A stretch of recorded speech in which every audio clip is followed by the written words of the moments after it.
দেখুন ভিডিও, এটা কি ছাগলের মাংস না বকরির মাংস এটা কিন্তু দেখে বোঝার কোনো উপায় নেই। দেখুন ভিডিওটি। তালিকা কোথায়?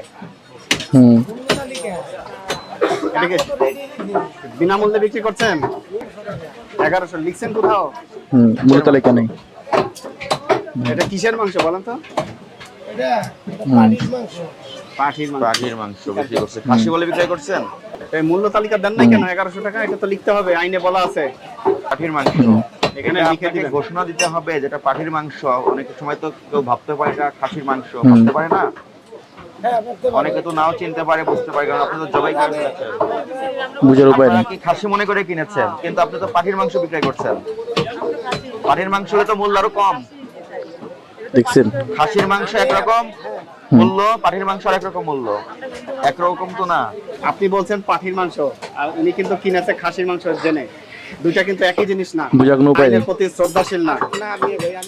হুম চাট লাগাই নাই। লাগান না। এটা হ্যাঁ, এটা কি ভুল হয়েছে? ভুল তো আমার হইছে। অপরাধ হয়েছে। আপনার ভুল মানে আইনের দৃষ্টিতে অপরাধ। আপনার এখানে যে অপরাধটা সংগঠিত হয়েছে, আপনি প্রথমত মূল্য তালিকা প্রদর্শন করেন নাই। দ্বিতীয় কথা, আপনি কাস্টমাররা খাসি মনে করে আপনার সঙ্গে দাম দর করে কিনতেছে, কিন্তু এটা পাখির মাংস আপনি স্বীকার একদম, করেছেন। একদম।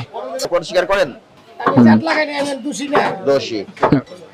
মূল্য তালিকা দেয়নি। ভোক্তা অধিকার সংরক্ষণ আইন মোতাবেক 1 বছরের জেল আছে, জরিমানা আছে 50,000 বাবারে। টাকা। আপনাকে আজকে সতর্কতামূলক 2000 টাকা জরিমানা করা হলো। অবশ্যই কমেন্ট করে আপনাদের মতামত জানাবেন।